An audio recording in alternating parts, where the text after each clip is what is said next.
Good afternoon, everybody. Welcome to Carrow Road, back again, and we've got the team news in hand. And there is two changes from Tuesday night's victory over Plymouth, comprehensive victory over Plymouth. Norwich City have Angus Gunn in goal, Stacey, Duffy, Doyle and Fisher as the back four, McLean, Slimani and Marcondes as the midfield three, with Forson, Sainz and Sienats making up the front three. So those two changes, of course, Callum Fisher in for Ben Krezene and Anis Ben Slimani from the start in from Jakob Sørensen. The bench for Norwich City is as follows: George Long, Grant Hanley, Brad Hills, Ben Krezene, Jakob Sørensen, Marcelino Nunez returns to the bench, Onel Hernandez, Oscar Schwartau and Ashley Barnes. And obviously major news in there for Norwich City that Marcelino Nunez returns from his hamstring injury. But I think that is probably as we would expect, all truth be told. And obviously Callum Fisher missed Tuesday's game through that suspension, yellow card suspension that he had, which provided an opportunity for Ben Krezene. And he goes back in to mean that it's the same back four that drew 2-2 against West Brom last weekend. And it's an interesting team, and we will get Paddy Davitt's reaction very shortly when he is ready to do so, because we're without Adam Harvey today, so we're having to juggle various. Temerity to actually come here and watch it as a fan. Can you believe it? I know he's here as a fan today, but not alongside us. So having to spin a few more plates than we ordinarily would. But if you can hear us and you can see us, then we've made a better start than we have on Tuesday night. So the two changes are, I'll read you the team again for people joining late. Callum Fisher in for Ben Krezene at left back, and Anis Ben Slimani in for Jakob Sørensen in midfield. And Marcelino Nunez returns to the bench. And that probably feels like a good place to start, because I'm sure there'll be people, as we can see, City chat saying tough on Ben Krezene.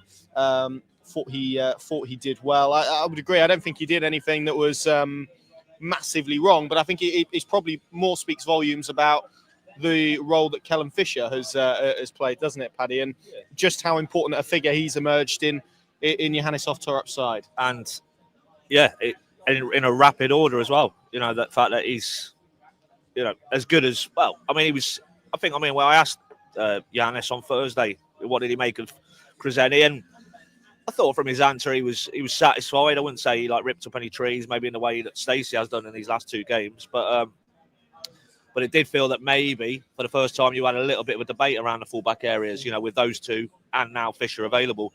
But clearly in Johannes's mind, and I don't think there'll be too much pushback in terms of the reaction to that. Fisher has been that good, whether it's right-hand side, whether it's left-hand side. That You're all right, Paddy. I don't feel good at all. So I'm going to put that comment in, Connor, because otherwise nobody will know what we're talking about. Yeah. If I get through the end of this broadcast speaking, it'll be a result. Some would say it'd be better if I didn't speak, but then we'll move that on swiftly. But I can't think there would be too much debate. Fisher comes straight back in. I'm liking Marcondes, Slimani, McLean. With Nunez, it being a little bit too soon. That gives you an option, doesn't it? I think we've spoken about Slimani. It feels like he's better in kind of shorter bursts. So the fact now you've got an option to drop Marcelino Nunez back in there, it feels like from when Norwich were a few weeks ago, definitely bluer skies, definitely clearer skies, and definitely light at the end of the tunnel now. I mean, it gives Johannes so many more different options. Exactly. Look at that bench. Well, you look at the bench and people have mentioned it. Cade Gordon isn't even on it, doesn't get a spot on the bench. Christian Fashnacht doesn't get a spot on the bench. So Norwich are now in a position where they're able to leave players out, really, rather than in the position where if you were fit, you played like a couple of weeks ago. I mean, I did ask him about, Cade Gordon, and it was kind of, no decision's been taken, but in terms of January and recalls, but it's hard to say if it continues down this path. And he's had one start out of 7-8 appearances, I think, other 7 off the bench. That is that now moving that inexorably towards, maybe he goes back to sender in January, because if he's now not making benches, not even subs, not even 11s, then maybe the writing's on the wall. But the flip side of that is you've now got Barnes, experienced character. You've got Hernandez is fit and available, and Nunez back in as well.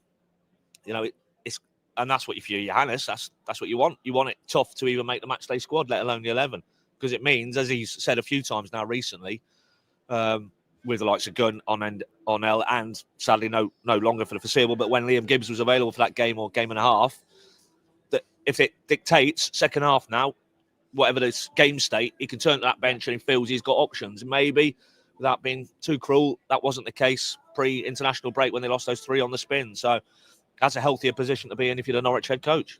Yeah, to be in a position where you're able to even seeing that, someone who's had to play a lot of football since he came in, you're now in a position to drop him out and put an Ashley Barnes in there to give you a lift. And we're talking about replacements who are either on a par or maybe aren't that far off the level of those guys who are starting. So that level of performance hopefully should remain a little bit more consistent as to what we're seeing. And just back onto the left-back decision, I think it's, we mentioned Fisher, but I actually thought, and reflecting on the game on Tuesday night, as good as Norwich were for periods, I thought their possession inside their own half at points wasn't maybe as strong as it has been in recent weeks. And that, I think, is probably why Fisher has come back in immediately, for the qualities that Cresene offers physically. I think if you're going to play Jack Stacey on one side, I think you probably do need a bit more of a ball player on the other to build up in the way that he wants to build up. So I could see that being a part of it. But yeah, Paddy, I mean, that midfield three, McLean, Slimani and Marcondes. I mean, let's talk about Marcondes, a player who, was only just in the door a month ago at Norwich City. It's been quite the rise for him. Someone who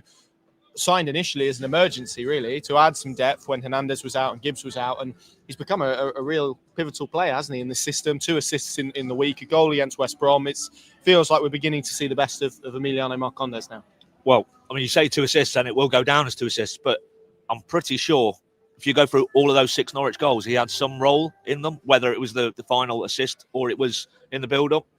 And that's a hell of a body of work, following on from the goal he scored this day last week at West Brom, and it heavily involved in the second goal that was turned into his own net by Hegum, the centre-back for West Brom. So productivity-wise, which is probably the debate that's sort of centred around Cernach, that in those positions he's not offering enough.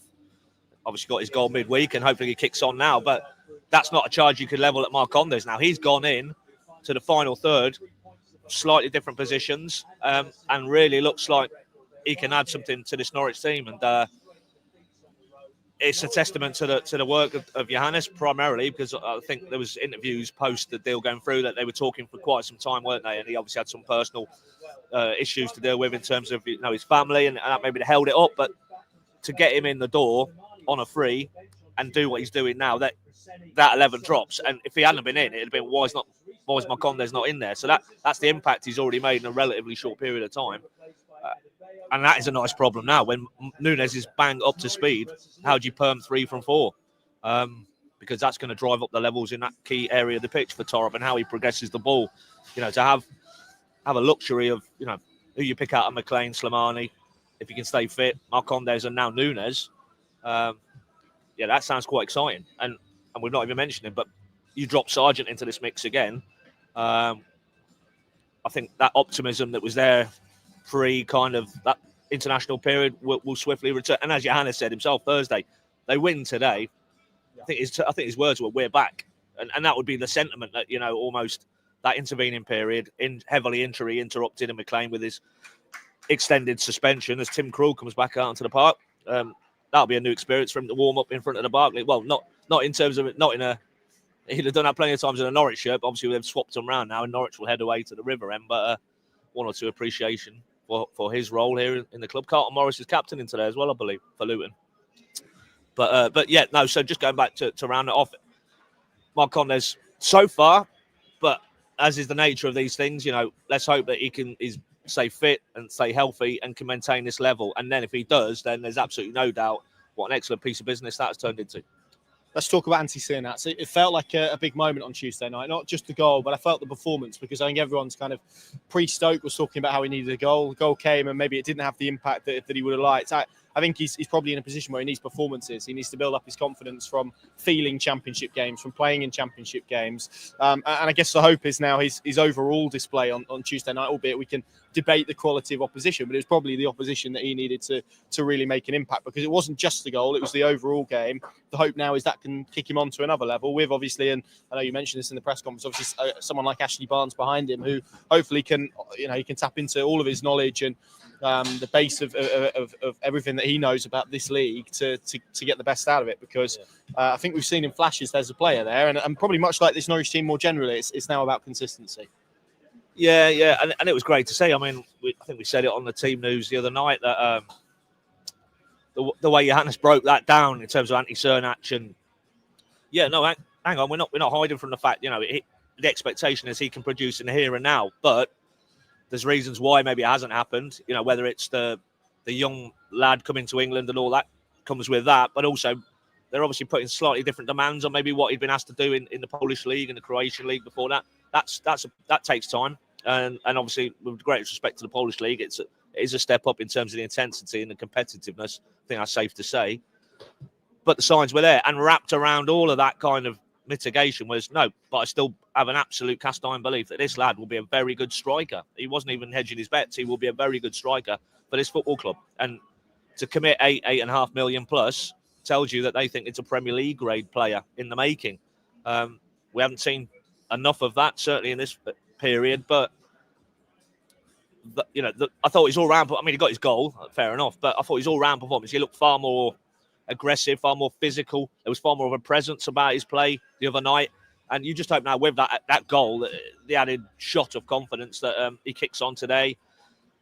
And then we're talking about, dare I say, a little bit more competition on Josh Sargent, in terms of he's not a shoo-in. At the minute, clearly he is when he's fit and available. But with last segment, we talked about midfield areas. Now the competition levels are there. Once Cordoba's in and about it, and I just noticed he's, having Giannis said he might have had an outside squeak. He's not in the 20 today, but when he is fit and available, he's another option for the defensive part of the equation. But let's be honest, we need a little bit more pressure applied to Josh Sargent as well, because that's what it's all about. And the reality is Josh Sargent isn't going to be able to, as he's proven now, these last 2 seasons, you can't expect him to be in this side, leading the line week in, week out. There's going to have to be full-back options. And it was abundant in that pre-international period. The players they tried in there weren't ready or weren't quite at the level required. But good signs this week from Cernach, and let's hope there's more today. Yeah, and the reality is he probably doesn't need to be as good as Josh Sargent. No. He just needs to be someone who's capable and can chip in with a few goals and can help Norwich City remain productive as well, particularly if that means getting more out of Borja Sainz and getting him into some of the positions and opportunities that he's had in recent games. Let's bring you the Luton team. I'm going to try and piece it together in front of you, so it might not be completely right, but I think it's Kaminski in goal, a back three of Bell, McGuinness and Mengi. I think it was Hashioka at right wing back. I think it will then be a midfield of Baptiste, Clark and Brown, with Chong as the left wing back and Morris and Adebayo up front. I've taken a little bit of a stab at that, but that is that's basically how I see it going. They're without a few players. No Alfie Doherty, no Ruel Walters, who's played well for them. They're without Walsh as well as a couple others. They're without Kraus, was a fitness issue. He makes the bench. So their bench, Tim Krul on that bench, of course. Anderson, Holmes, Moses, Victor Moses, Marvellous Makamba, and Panzu, Kraus, Woodrow, and Taylor, who's a local boy, former Kings Lynn player, on the bench there as well. So that is how they line up this afternoon. And Paddy, I mean, on Luton, I guess similarly to what we saw with Plymouth in midweek, not good travellers. They've taken 4 points, which is more than only Oxford and Plymouth in this division so far this season. I think you said they've lost their last 5 on the road, conceding 11 goals. Yeah. It feels like, again, another opportunity for Norwich City, doesn't it? But equally, you look at where they're at in the table, bit of pressure on Rob Edwards, a fan base that will be, after coming out of the Premier League, really demanding and really hoping for this league or their league form to pick up. And with that team, with the players they've got within it, it probably doesn't, they're probably not a million miles away from that happening. So I guess what I'm saying, with all of that in mind, this is still going to be a really tough test for Norwich City today. Yeah, I mean, my only reference to them really is we saw them on the telly. That was bad. That was the Friday night before the Cardiff game. They played West Brom at Kenilworth Road, and by some measure, that's the poorest game of football I've seen for a long time. We've seen plenty. I mean, we saw Norwich under Dean Smith. So no, it was bad. It was worse than that. No, it just in terms because you expected more from both of those two teams. So I can't really talk with any sort of insight into how they've developed since. I mean, they look to have picked up 1 or 2 decent results, but for me, the standout is very inconsistent results-wise. That for me cuts to this kind of Norwich have experienced it last season. When you fall out of the Premier League and all that goes with that, the psychology of that, maybe it's difficult. I mean, Sheffield United, to be fair, with Wilder going back in there, they seem to have managed to right the ship and look really strong again. But it feels like maybe they're in that kind of mindset. Massively overachieved to get in the Premier League in the first place. Let's be honest, they shouldn't have been anywhere near that. So that was huge testament to Edwards and a lot of these same players. Nathan Jones, of course, as well. Yeah, a key role in that. Yeah, but it's hard to go again because the expectation levels, I'm sure, of those travelling Luton fans today is that no, this club now should be competing for the top 6. So it felt like he was under a lot of pressure that night, that West Brom game. There's a lot of sort of discourse around him and his future. That feels like externally it's gone away a little bit, but they're certainly not where they would expect to be. And that record on the road, particularly, that sort of shines a light on, is there a bit of a mentality issue there? And as a result, much like midweek, if Norwich can really come out the traps flying, set the tone first 10 or 15, ideally get their noses in front, let's see what this Luton team are like when, again, they're facing adversity on the road. Yeah, and I think with a Morris Adebayo front too, you're expecting them to be pretty direct, pretty aggressive in terms of the way they want to play. So that's going to be, again, come down to how well Norwich City can control them. I think the wing backs will leave space for Sainz. I think that's probably one positive that I'm thinking today. And defensively, that they haven't maybe looked as good as they would like either. So yeah, this is going to be a really interesting game. So with that in mind, Paddy, how do you see it unfolding? How do you see it going? Well, Norwich win for me, Connor. Yeah, I think it feels like they're back on the up again, as Johannes said, to repeat what he said. The win today, they're back. That'll be the message, I'm sure, in the changing room. Another boost in terms of selection to have Núñez available. We know what key player he is, so won't be easy, I don't feel. But if Norwich are progressive and on the front foot and pin Luton back, I think they'll carry on. They'll be super confident after midweek, and it will take a very good Luton display to stop Norwich winning here today. So, but as I say, I think it'll be tight. So I'm going to go 2-1. 2-1 Norwich. Oh yeah, bang on. Same. I was going to go for a 2-1 Norwich, basically for the same reason. I just think where Norwich are at, the confidence that they have, where the respective teams are at as well. I think maybe it feels like it's a better suited for Norwich. And then, of course, 7 points from a possible 9 this week. It would feel like they've sort of almost recovered. They've managed to find form again after what was a very difficult spell, and probably answered some more of those questions that emerged during that 3-game run, straight for defeat, really, where there was a lot of questions where, is this injuries or is it something deeper? If they can win here today, then it probably would feel like it was just injuries, and we could say that with a bit more clarity, which I think we probably think it was anyway. So yeah, this can be a really interesting game. Luton will pose a challenge, as teams who come down from the Premier League always do, and we will of course have it all covered for you at pinken.com. Dan wants my fault. I don't know why anybody's interested in what I think. Full stop. Now Frank Lampard's Coventry City, which must be nice. Oh yeah, well, as I've said to a few people, if we get the Frank Lampard version who's at Derby, which means he can get on the blow at Chelsea and get a Mason Mount Tamori type youngster. Might get Mount the way he's playing. Well, maybe, yeah. And they got to the playoff final that year, and they were good to watch. Remember that game here, that floodlight game here? Yeah. Which was a mad one, where Norwich were leading when they went off at the end, and then they came back on, and then went Derby. I remember saying to him actually in the post-match that, because that was very early on in his managerial reign, that you'll be getting quite a lot of grey hairs if you continue on that path, and he sort of joked about it. But he's had a few bruising experiences since. If we get that version, then I think with the group of players Coventry have assembled, then they should, like Norwich, like Luton, would expect to be in the conversation. If it goes the other way, we get the Everton version. Then, as one or two uncharitable people have said on here, League One beckons, which I don't think it'll be as bad as that. But it could go either way. I think it's safe to say. Yeah, I'm intrigued in the dynamic of following Robbins. I mean, that's how we, to a lesser extent, we saw it here with Smith and Parker, didn't we? That if you're the next guy, it's very difficult. And actually, for Norwich, it was even if you're the next guy after that, it's very difficult. Don't mention Dean Smith. No, we won't mention him again. No, he's got 2 mentions on here, which is far too many. Pinken.com, the place to go. I'll be on the live blog throughout the afternoon, and we'll have all the analysis and reaction. Paddy's going to take a few soothers to make sure he can get through the podcast later on. Do you? There you go. So we'll be all good on that front. And Paddy, just final bit of talking for you, but tell people a little bit about the offer we've got going at this moment in time. Well, yeah, I mean, I know it's not technically Black Friday, but from what I can gather, Black Friday goes on for about 6 weeks. Yellow 6 Saturday, weeks. That's what is it what it is? Yeah. But in all seriousness, thank you for being on here and keeping us company. And if you've also took out a subscription, we take our hats off to you. But if you haven't, or a City fan in your life who might want a stocking filler, then why not? Could you think of a better? What are you laughing at? Better than an orange, isn't it? That's what I'm thinking. Yeah, that's what my old man used to tell the story. That's what he used to get for Christmas is an orange. But I don't believe that. But on all seriousness, yeah, I mean, just go to the Pinken socials. That's your best place. There's a pinned tweet there with all the details, all the links. But £15 for the whole of 2025, or if you're not short, £3 for 3 months. What can you get for £3 these days? Not a lot. No, not a lot. And, you know, £15 for a year, that's what £1 bought for something for goal this season. So Exactly, think yeah. of it like that. There we go. Anyway, thank you very much for watching. We'll let Paddy's voice rest, and we will catch you all again very, very soon. Pinkin.com, the place to go. See you later.